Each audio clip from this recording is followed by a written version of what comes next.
자, 인사는 다 나누셨을 테고요. 이거 끝나고 이제 또 강변 동성교회 감사예배 바로 이제 출발을 해야 됩니다. 오늘은 3부 예배 끝난 다음에 손님이 3팀이나 와가지고 밥을 겨우 지금 아예 꾸겨놓고 왔습니다. 5분 동안에 점심 끝냈습니다. 많이 먹었습니다. 그래도 마지막 시간은 아무리 시간이 없다 할지라도 마지막 시간만큼은 제가 얘기를 해야 되지 않을까. 그래서 제 최 목사님한테 넘겨드리지 못하고 제가 이제 마지막 정리를 좀 하려고 합니다. 그래도 다음 주에 또 뭐 있죠? 예. 예. 우리의 비전입니다. 70쪽입니다. 보시죠? 네.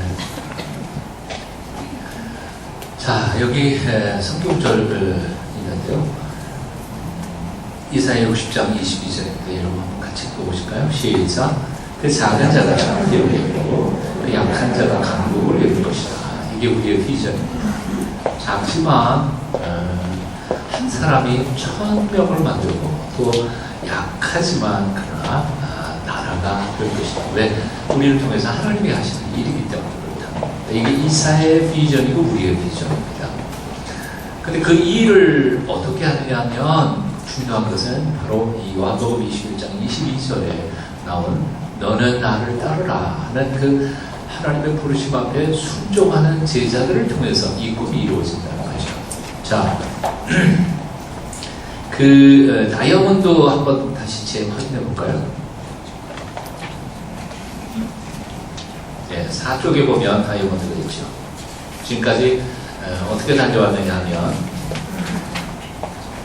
홈에서 인류까지 가는 동안에 우리는 3가지의 그 제자 훈련의 기본적인 기초에 대하여 살펴봤습니다. 제자 훈련의 기본이라고 하는 건 뭐냐면 우선 태어나야 되는 거고요. 영적 출생이 없는 사람이 하나님 나라의 하나님의 자녀가 될 수도 없고 하나님 나라의 백성이 될 수도 없죠. 태어나지 않는 사람이 대한민국 국적을 취득할 수 없는 것과 똑같은 거죠. 내가 두 번째 태어났느냐 안 태어났느냐 이게 첫 걸음입니다. 두 번째는 태어난 나의 한 명밖에 못 사는 삶이 정말 누가 주인이냐, 내가 주인이냐, 하나님이 주인이시냐, 내 인생은 나의 것 그리고 주장하는 사람들도 있는데 그래서 확인해 봤고요. 자, 그렇다면 어떻게 할 거냐, 제자를 할 거냐 말 거냐, 관도공양 세상으로 다시 갈 거냐, 아니면 정말 주께서 명령하신 대로 따를 거냐 하는 것이 바로 이 제자 훈련의 첫 가장 베이직 중에 베이직 세 강단을 공부를 했습니다. 이제 1로부터 3로까지는 홈에서 1로까지 가는 동안에 기본적인 성경 공부는 바로 마태복음 4장 19절의 부르심이죠. 너는 나를 따르라 그러면 사람 낚는 거가 되겠다는 첫 번째 부르심에 대한 내용이었습니다. 그 다음에 이제 1로부터 3로까지는 성경 본문이 뭐냐면 마태복음 22장 37절부터 40절까지 이 본문이 바로 2로 가는데 3로 가는데 이게 전체가 다 성경 그 본문에 기록이 근거한 것이죠. 그래서 1로에서 2로 진출하는 것은 하나님 사랑이고 2로에서 3로 간 것은 이웃 사랑에 대한 이야기입니다. 거기 이제 마태복음 22장 37절에서 40절까지 내용이었습니다. 이제 3도에서 홈으로 들어오는데 이건 다시 또 뭐예요? 제자 훈련에 대한 결론 부분입니다. 결론 부분으로 이것은 홈에서 1루까지 가는 것보다 이건 가장 기본적인 거고 이제 3도에서 홈으로 들어오는 것은 제자 훈련에 사실 굉장히 심화된 부분들입니다. 여기서 우리가 제자가 된다는 삶에는 꼭 확인해야 할 게 첫째는 공동체성입니다. 혼자 제자 못해요. 함께 가는 법을 배우고 공동체라는 게 뭔지 어떻게 우리가 함께 갈 수 있는지에 대하여 배우는 게 바로 사랑의 공동체에 대한 내용이고요. 두 번째는 제자 훈련의 가장 중요한 핵심 철학이 뭐냐? 멘토입니다. 멘토와 멘티에 대한 제자가 된다는 거 이거는 예수 그리스도의 멘티로서 훈련받겠다는 거고요. 또 제자훈련의 사역에 헌신한다는 것은 다른 사람을 불러서 주께서 명령하신 대로 멘티를 만나가지고 내가 그 사람을 내가 받은 것처럼 똑같이 그렇게 훈련해서 하나님 예수 그리스도의 제자로 삼겠다는 겁니다. 사실 이 멘토십 이거 한 가지만 해도 20주 30주 공부해야 되죠. 책도 굉장히 많이 나와 있어요. 그런데 제가 한 시간에 이렇게 거치셔서 넘어간다는 거 그냥 맛만 보는 거예요. 근데 맛만 보더라도 이런 게 있구나 하고 넘어가는 거하고 전혀 언급도 안 하고 가는 거하고는 전혀 차원이 큽니다. 그러니까 이제부터 여러분들이 제자 훈련하는 데 있어서 꾸준히 계속해서 자습하고 스스로 성숙하기 위해서 공부해야 할 과목이 있다면 바로 공동체라는 게 뭔지에 대하여 이건 사실 우리 통합교육, 유치부, 영화부부터 시작해서 작년부까지 쭉 올라오는 동안에 그걸 계속 매년마다 반복되는 게 바로 공동체성이거든요. 통합교육이라고 하는 게 바로 뭐야 하면 그동안 포스트 모더니즘 사실은 모더니즘이라고 하는 게 한 300년, 서구에 한 300년 길게 잡으면 한 350년 정도 서구 사회를 그 정신과 문화를 잡고 있었죠. 근데 그 모더니즘의 핵심은 뭐냐면 이성입니다. 논리적인 것입니다. 그래서 언어입니다. 그런데 한 300년쯤 하다가 보니까 그걸 통해서 과학 문명이 발달되고 철학이 발달되고 그래 왔습니다. 그러다가 보니까 뭐가 생기냐면 그러면 논리적이고 이성적이면 행복해지냐? 그렇진 않더라는 거예요. 굉장히 합리성을 추구했지만 서구 문명 속에 비극은 점점 더 생기고요. 한쪽 그러니까 우리가 머리가 두 쪽 있잖아요. 좌뇌, 우뇌가 있는데 한쪽 합리성, 논리, 언어 이것만 가지고 인생이 행복해지지 않는다는 거예요. 감성 또 비논리적이지만 그러나 감성이란지 직관이란지 이런 사고의 영역이 인생의 절반 50%는 있는데 그거 무시해놓고 행복할 수 없다는 거죠. 그래서 사실은 모더니즘이 포스트 모더니즘으로 넘어가게 된 이유는 그동안 한 300년 동안 너무 논리적이고 너무 이성적이고 그런 것을 반동으로 이제는 감성적이고 이제는 언어가 아니라 비언어적 접근이나 그래서 영상 매체가 발달된다든지 미술이나 예술이 발달된다든지 그래서 현대 사회의 가장 큰 특징이 뭐냐면 3F라고 그러잖아요. 3F가 뭐예요? Feeling, 감성이고요. Female, 여성적이고요. 또 Fashion, 패션 감각이고요. 이렇게 다 사실 포스트 모더니즘의 일입니다. 사실 우리나라는 이 포스트 모더니즘이 들어올 때 하고 모더니즘이 들어올 때 하고가 막 뒤섞여 버렸습니다. 즉 우리는 조선시대 후기 대한제국 이후에 들어오면서 모더니즘, 서구의 문물이 들어오면서 모더니즘이라는 게 뭔지 아주 합리성과 논리적인 것을 가지고 사회 제도를 시스템화해가는 것이 그때 비로소 조선 말 대한제국 때 시작된 거죠. 그 전에도 물론 몇몇 지성인들을 통해서 정약용 선생이나 이런 분들을 통해서 서구의 문화가 들어왔고 또한 추구했지만 일반적인 문화는 그렇지 못했던 거예요. 그래서 결국 일제 압박 이후 해방된 이후에 이제 모더니즘의 문화를 받아들이면서 그동안 그냥 주먹국시로 했던 사회 시스템이나 제도를 좀 합리적이고 이성적인 사회로 만들어 갈라 그러는데 한 10년, 20년도 안 돼가지고 포스트 모더니즘이 서구에서 밀려 들어오면서 이게 뒤죽박죽이 돼버렸어요. 그러니까 지금 우리 한국 사회 서양은 300년 동안 모더니즘 사회를 겪으면서 합리적인 것만이 중요한 게 아니라 이성이 중요하죠. 감성이 중요한 것이다 라는 것을 배워서 이 이성과 감성의 균형을 잡아갔기 때문에 속으로는 이제 문제가 별로 없어요. 그런데 지금 우리는 이 합리적인 이성적인 시스템도 갖추어 있지 못한 상태에서 갑자기 포스트 모더니즘의 사고가 들어오다가 보니까 이건 뒤죽박죽이 돼서 신학도 그렇고요, 학문도 그렇고요, 지금 이 한국 사회도 정신없는 거예요. 근데 저는 이렇게 소망을 가져봅니다. 우리나라 현대화, 근대화 어떻게 됐어요? 민주화, 경제개발 어떻게 됐어요? 다른데 300년 걸리고 우리 30년 만에 해치워버렸잖아요.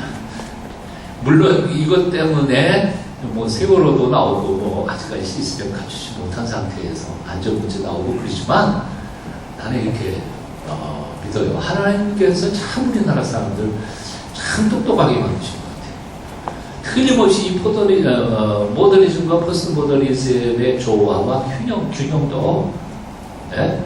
틀림없이 몇 년 안에 우리가 이 문제 잘 잡을 수 있으리라고 생각합니다. 우리는 그 뒤섞여 버렸어요. 이제 신학적인 얘기만 좀 간단히 해볼까요? 저 대학 다닐 때예요.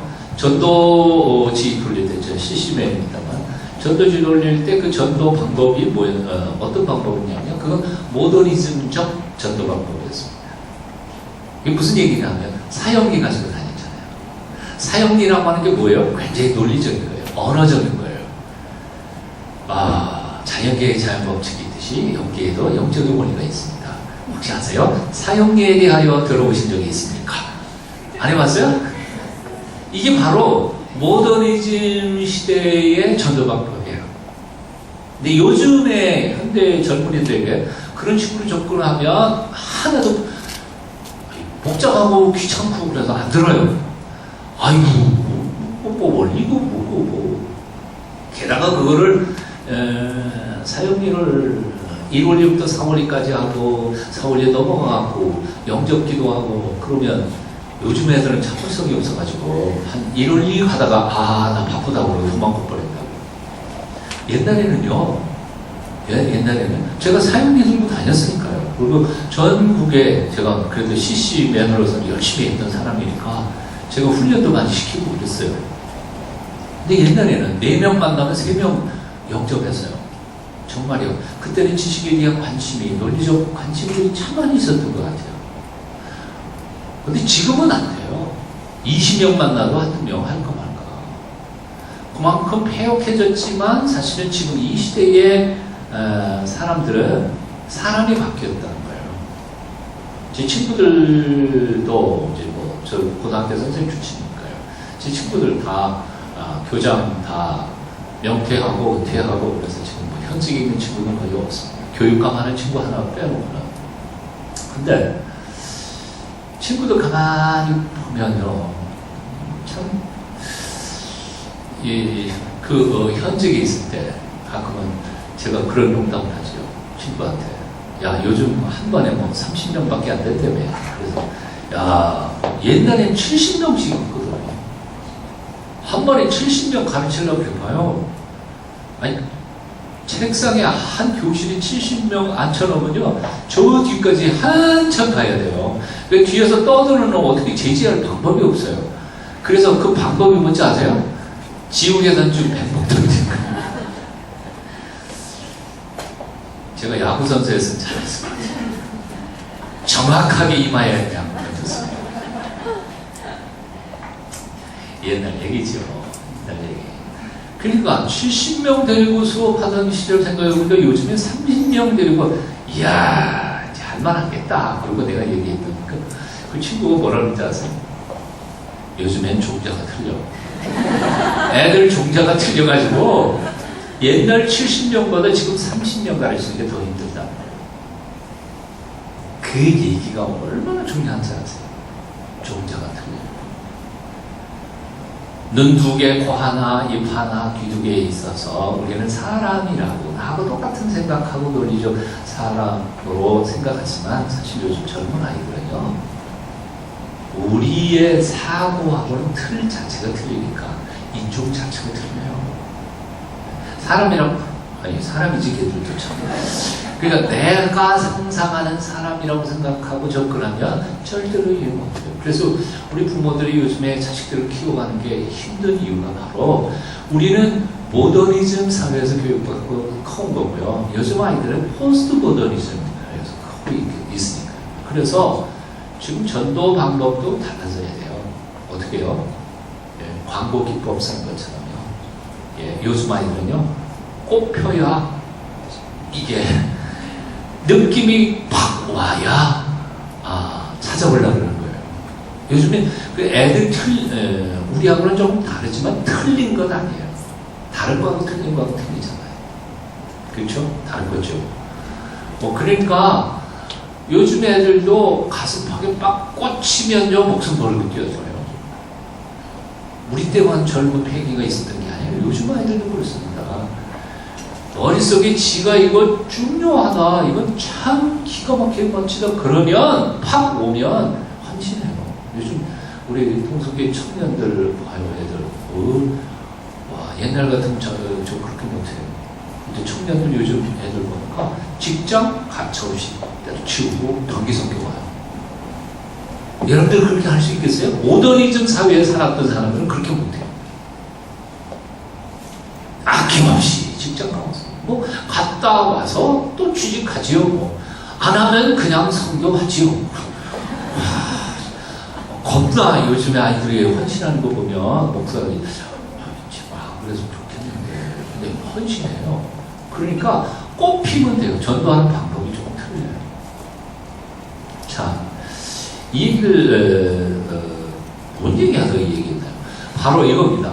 그러니까 지금의 제자 훈련에 있어서 우리가 좀 들어봐야 할 것이 있다면 바로 통합적 사고, 그리고 함께 공동체성, 함께 더불어 살아간다는 것은 무엇인지에 대하여 평신도들도 공부를 하실 필요가 있다고 생각합니다.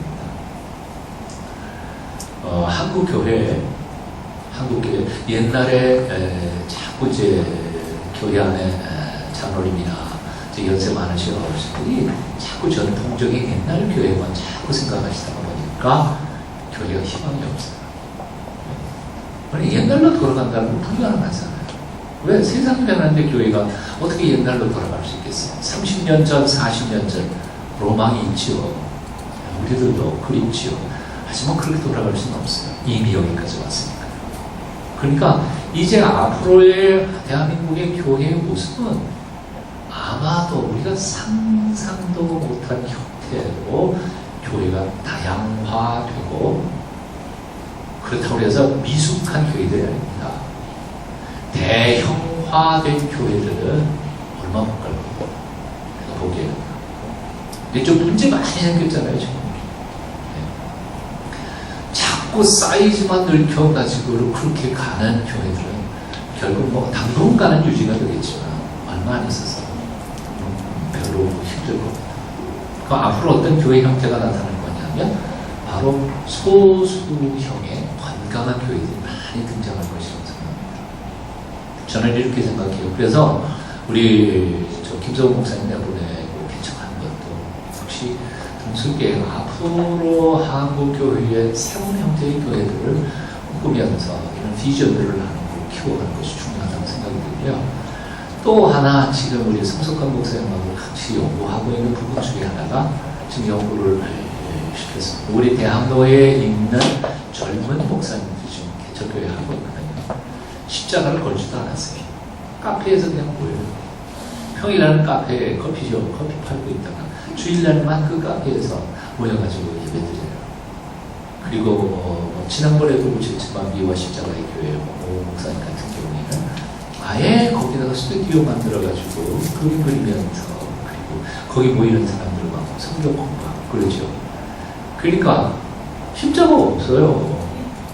물론 내면에 들어가면 십자가 있고 그렇지만 건물을 봐가지고는 이게 교인지 뭔지 잘 몰라요. 공연장인지. 대학로만 해도 제가 알기로는요, 추격파적으로 젊은 목사님들이 지금 거의 한 7, 8명, 많게 잡으면 한 10대 명 돼요. 그래서 그 목사님들 중에 제가 개인적으로 이렇게 자꾸 만나다가 보면 우리 통합신만이 아니고 합동칠, 합리교단 거기서 오신 목사님들. 근데 그 목사님들이 시시한 목사님들 아니에요. 뭐 시시한 목사, 잘난 목사가 따로 있는 건 아니지만 그 사람 중에 예를 들어서 광림교회 목사, 그쯤 되면 광림교회에서 기축하고 돈 보내주고 사람들 떼줄 수 있거든요. 예? 그때 광림교회 부목사, 선임 부목사 하다가 여기 와서 지금 3명, 4명 앉혀놓고 지금 카페하고 새로운 형태의 교회들을 좀 추구하고 있거든요. 왜 그럴까요? 제가 보면 아주 똑똑한 사람들이에요. 저는 이런 생각해봐요. 저 똑똑한 젊은 목사들. 근데 저들이 한 3년, 4년 하다가 자기가 준비했던 개인적인 돈들 투자해가지고 다 날리고 알거지가 돼서 교회 개척 못한 채 그만 손 털고 나간다고 생각할 경우에 어떻게 될까요? 그 사람들, 그 목사들 뭐가 될 것 같아요? 네. 예, 종자연이라고 아세요 혹시? 종교의 자유를 연구하는 불교재단입니다. 종자연의 핵심 브레인이 누군지 아세요? 3명의 목사님이십니다. 한 사람은 저기 영락교에서 세운 종교예요. 무슨 학교예요? 여기 제기동에 있는 학교, 중고등학교 있잖아요. 대광 교목했던 친구. 우리 새까만 후배지만 통합적 후배인데 그 친구 거기 들어가 있고요. 또 몇 사람인데 3사람인데 이 젊은 목사들 제가 보기엔 굉장히 똑똑하고 사회의식을 가지고 비판의식을 가지고 교회 안에서 해보려고 했는데 교회 기본 체제가 그를 용납하지 못했습니다. 그러니까 거꾸로 팍 돌아가가지고 조계종에서 자금되고 언론 플레이하고 교회를 부정적인 요소들 지금 불신장 많이 버티고 있습니다. 나는 제2의 그런 목사들을 이 대학로에서 지금 보고 있어요. 그래서 저들을 그냥 내버려도 만든다. 그래서 좀 여유가 있는 교회들이 저 목사님들을 살펴야 된다고 생각해요. 그래서 그 프로젝트를 지금 성숙한 목사님하고 같이 하고 있어요. 거기는 한 7, 8명 똑똑한 목사님들. 우리하고 같이 하자 그러면 요즘에 젊은 목사님들도 안 믿어요. 큰 교회 목사가 자기를 이용해 먹을까. 그래갖고 그렇게 안 할 테니까 내가 도울 수 있는 건 얼마든지 돕겠다. 그래서 우리 오동석 목사님은 나의 신신적으로 같은 통합적 교단이고 제가 사기칠 사람이 아니라는 걸 아니까. 그래서 오동석 목사님 지난 해에도 서너 번 불렀습니다. 청년부 예배에 설교하고 자신의 목회 철학이냐, 자신이 지금 목회 어떻게 해가고 있는지를 소개해라.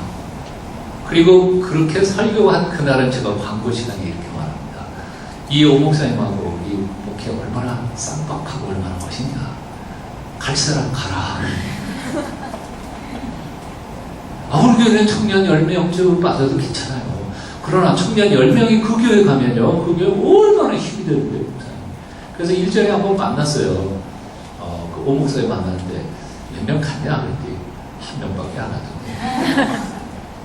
그렇지만, 1명이라도 오게. 얼마나 자기에게는 힘이 되는지 모릅니다. 돈이 문제가 아니라는 거예요.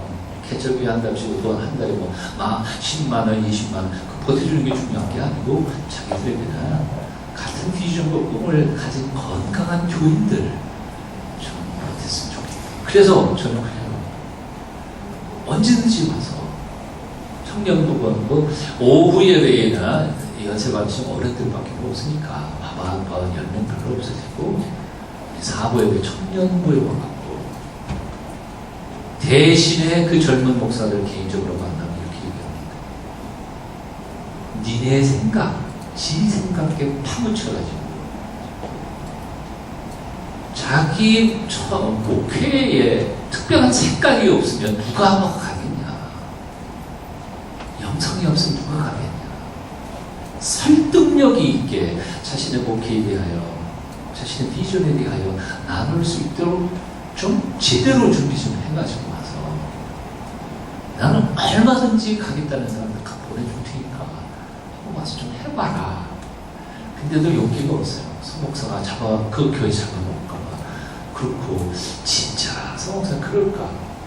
그런 얘기까지 해요. 나 이제 7년, 8년이면 나 돼. 그러니까 나 니네 교회까지 다 해가지고 뻥튀기 해봐야 무슨 의미가 있겠냐. 그런 거 아니다. 같이 하자. 그래서 지금 성석환 목사가 지금 두 가지로 선교학 교수들 한 30명하고 함께 지금 책을 쓰고 있습니다. 하나는 영국에서 일어나고 있는 작지만 그러나 융통성 있는 다양한 교회들, 런던 한복판에요. 노숙자들 중심 이런 가지고 영국 성공회 전통이 있는 성공회 교회 안에 산하에 독립된 작은 교회들이 어떻게 활동하고 있는지에 대한 내용들이 좀 연구됐어요. 정말 건강한 얘기 많습니다. 유럽교회 주고간다 그러지 많이 해요.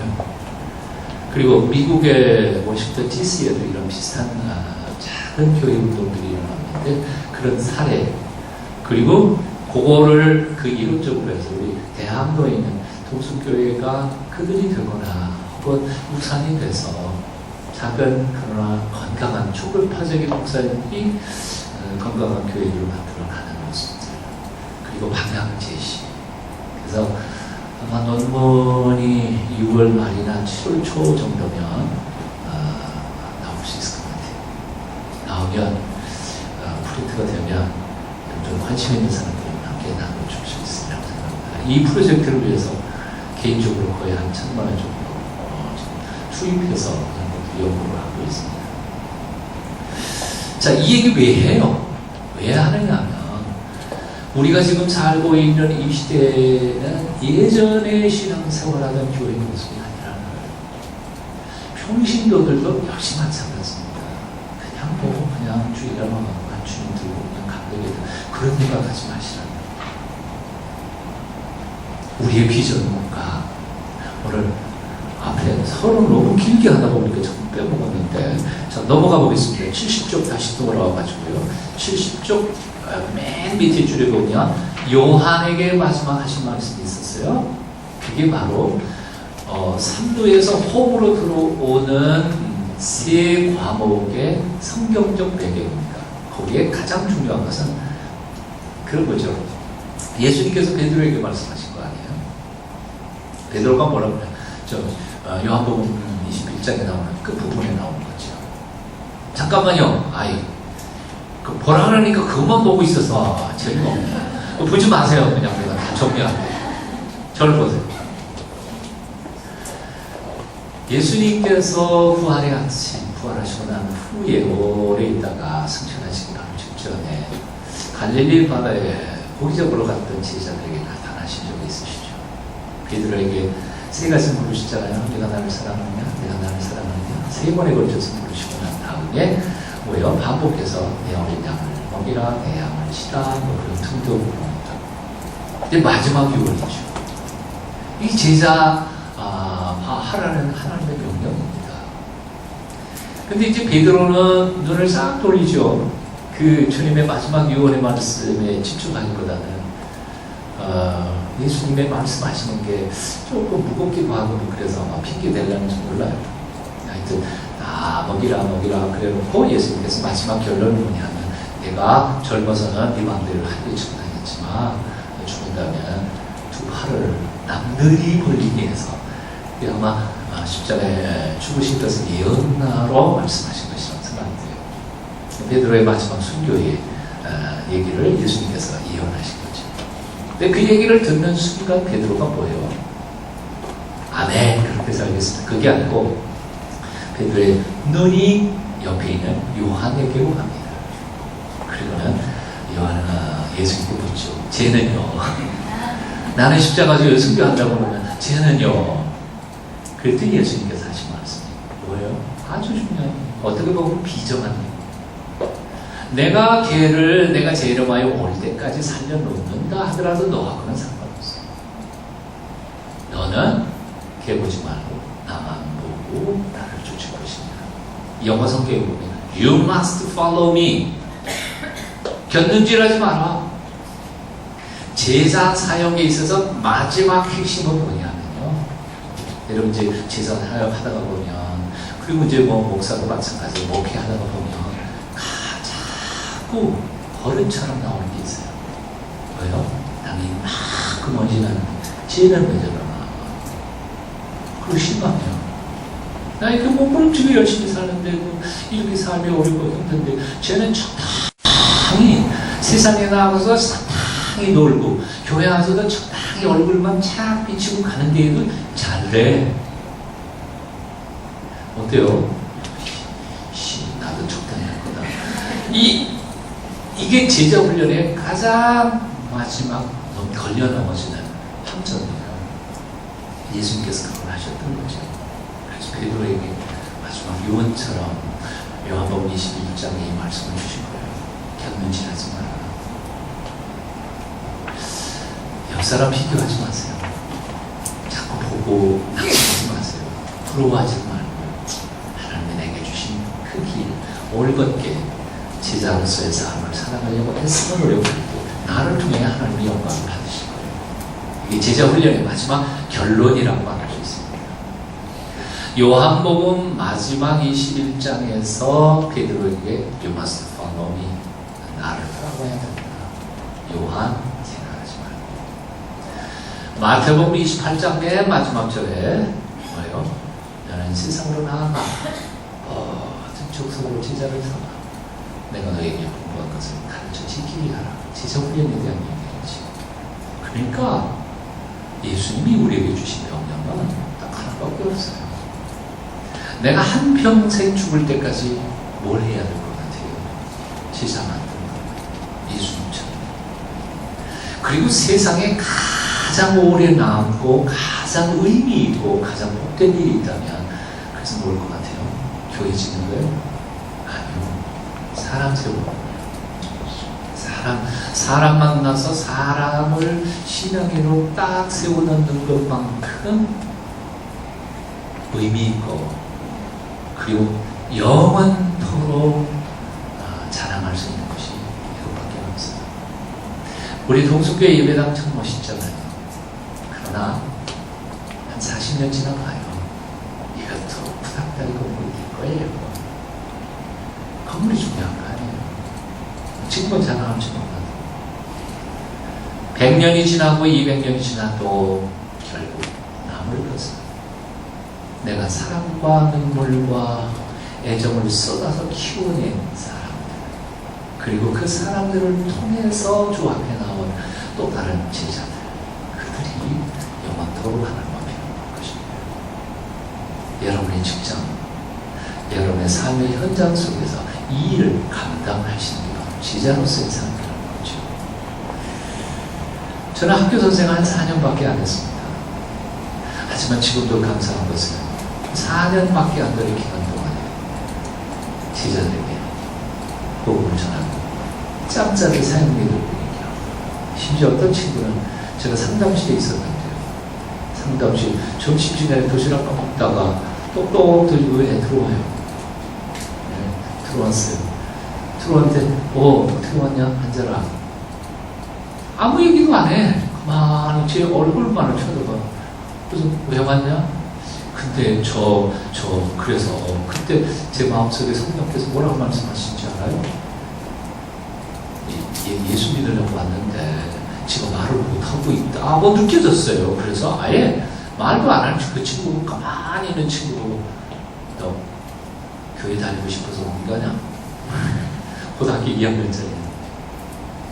내가 묻는 게 웃겼잖아요. 저 상담실에 뭐 무슨 문제 가지고 오시냐. 근데 내가 그냥 밑도 끝도 없이 그렇게 질문하니까 얘가 충격을 먹었어. 예? 그랬다가 예. 그래서 사연을 꺼내놓고 한 10분 정도 복음을 전했는데요.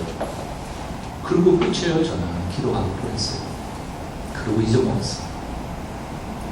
그리고 세월이 한 20년이 지난 후에 저기 오련교회에 부목사로 갔더라고요. 지금 전화가 왔어요. 나한테. 목사님 선생님 목사님이기도 하고 선생님이기도 하고 선생님이라고 하기는 좀 그렇고 목사님이니까 그러니까 목사님 선생님 목사님 왔다 갔다 해요. 그때 기억나세요? 기억난다. 어떻게 전화했냐. 저 신학교 나와가지고 지금 오륙교회 부목사하고 있습니다. 몇 년 전 얘기예요. 지금 인도네시아 선교사에 갔어요. 박상준이라고 하는 친구.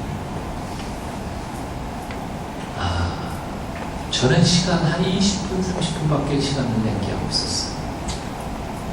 근데 그 아이들의 인생이 달라지고 지금도 그 아이를 통하여 얼마나 많은 영혼들이 주께로 나오는 거예요. 그게 너무 재미있어요. 난 요즘 가만히 놀아도 교회를 통해서. 근데 그 친구만이 안 해요. 옛날 친구들이 목사가 되고, 목사가 안 돼도, 그 친구 중에 하나는 권혁서라고 하는 친구인데, 이 친구도 내가 그렇게 좋게 보였던 거예요. 신학교는 안 갔어요. 대신에 뭘 할게요? 국어 선생님이 됐어요.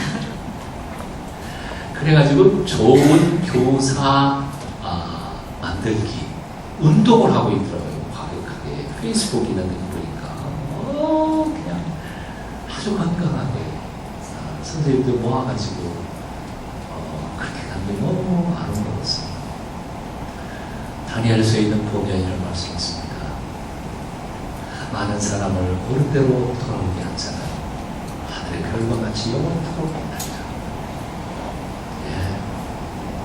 여러분 이 일에 헌신하세요. 정말요. 교회 안에 봉사할 영역 부진장 많아요. 하지만 이 일만큼 의미 있는 데 없어요. 제자를 삼아 보십시오. 자, 71쪽에 정리해 가십시다. 제자 훈련은 뭐냐? 1번 소수 정예원. 한꺼번에 하는 게 아니에요. 한 사람이 한 사람. 자, 특별한 이유가 없는 한. 사람은 애를 몇 명 낳아요? 하나 낳아요. 돼지는 10마리도 낳지만. 근데 요즘 너무 욕심이 많아가지고 한 사람이 그냥 한꺼번에 4명, 5명, 10명 하는데 실패할 가능성이 훨씬 더 많아요. 한 명. 마치 엄마가 자식을 키우는 거였어요. 그것도 한두 번에 키우니까 20년, 30년 해야 사람 것이겠잖아요. 많이 키울 생각하지 마세요. 소수 정예와 훈련입니다. 두 번째, 말씀 훈련입니다. 하나님의 말씀을 떠나서는 제자가 양육되지 않아요. 내 생각이 아니에요. 내 철학이 아니에요. 내 신앙 고백이 아니에요. 말씀에 집중하는 거예요. 넘어갑니다. 72쪽에 세 번째, 평신도 각성 훈련입니다. 출발한 목사가 시작할지 모르지만 사실은 정말 중요한 것은 평신도들이 중심으로 돼야 가야 돼요. 사실 30년 전만 해도요, 목사가 북치고 장구치고 다 했어요. 여러분 그 상록수라고 하는 단편 소설에는 그런 거 비슷한 거죠. 목사가 뭐 새마을운동도 하고 뭐 이런 거 저런 거 다 했어요. 그러나 요즘은 그런 시대가 아니에요. 전문성의 시대이죠. 목사의 전문은 성경밖에 없어요. 성경 가르치는 목사, 전문성을 가진 목사가 정치도 하고 뭣도 하고 옳치기가 얼마나 많아요.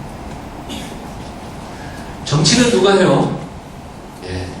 제자훈련 잘 받는 성숙한 평신도가 나가서 정치하는 게 좋아요. 황옥우여 대표 국회 장로님이시잖아요.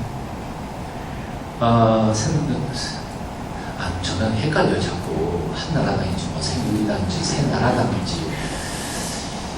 근데 이제 반대로 광주에 계시는 또 다른 장로님 좀 반대 당신이 두 분 다 만나봤었거든요.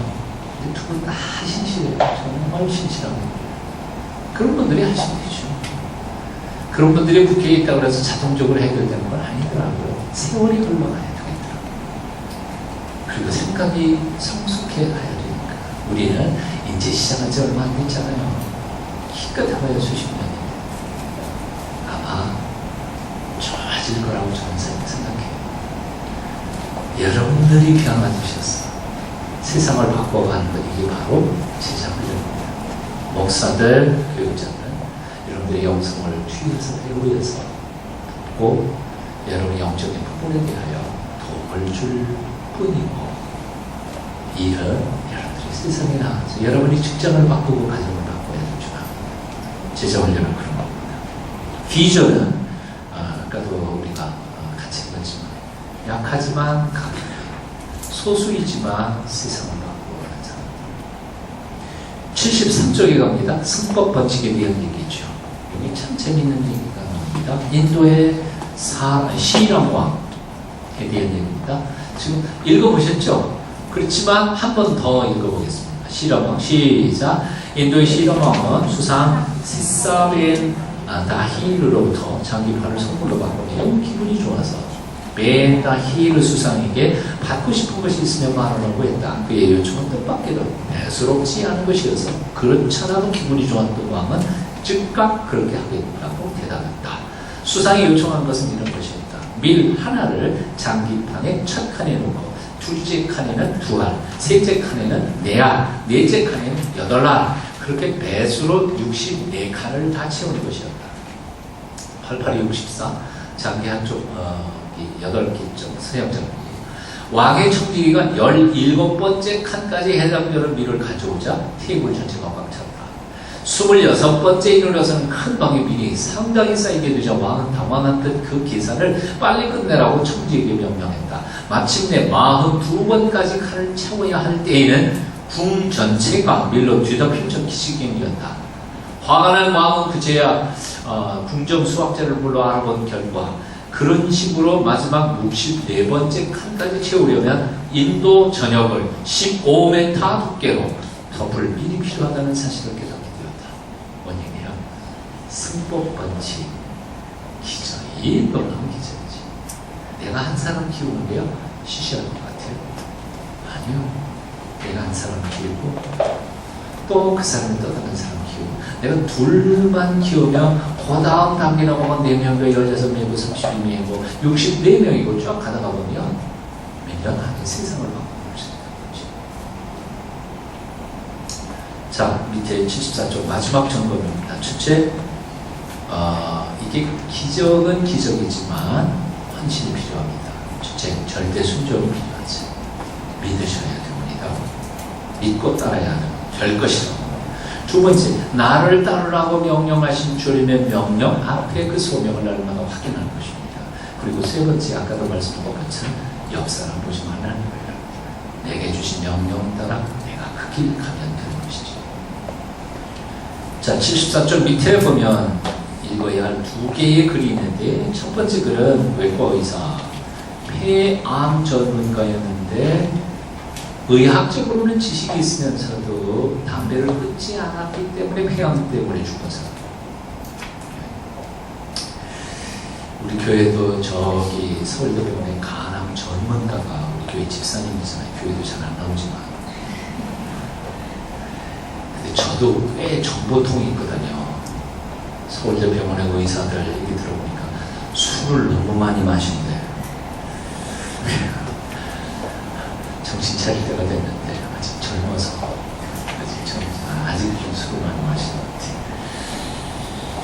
간암 전문가가 의사 간암 걸려서 온 환자한테는 술 마시지 말라. 그리고 자기는 가갖고 술을 식당 마시고 뭐예요? 지식이 중요한 게 아니라는 거예요. 삶이 중요한 거예요. 여러분 영적 지식이 나를 구원하는 게 아니에요. 실천이 중요한 거죠. 두 번째로 컬럼비아 신학교에서 집회를 마친 스티븐 오프 박사가 박사에게 학생들이 찾아서 질문한 거예요. 크리스찬 리더십의 비결은 뭐냐? 간단히 보여요. 무릎, 꿇는 무릎, 기도 많이 하라는 거예요. 젖은 눈, 감성을 가지고 긍휼의 마음을 가지고 깨어진 심장, 찢어진 마음으로 사람들을 섬길 때 그게 크리스찬 리더십의 핵심입니다. 넘어가면 76쪽에 보시면 그 그림이 있습니다. 한번 깊이 묵상해 보시기 바랍니다. 우리가 5개의 교회 안에 우리 오성교회 5개 주신 있잖아요. 거기를 크게 말하면 밖으로 나가는 것은 3가지입니다. 교육과 선교와 봉사고요. 내적인 훈련 코스는 하나님 앞에 예배하고 우리 안에서 교제를 하는 것입니다. 이런 5가지의 그 성격과 관계를 예비 항상 보시면 좋겠습니다. 자, 제가 빨리 하려고 했는데 마지막 시간이니까 어쩔 수 없이 좀 길어졌습니다. 잠깐 기도하겠습니다. 주님, 제가 여기 있습니다. 나의 남은 생에 정말 가장 소중한 일에 전념할 수 있도록 믿음을 주시옵소서.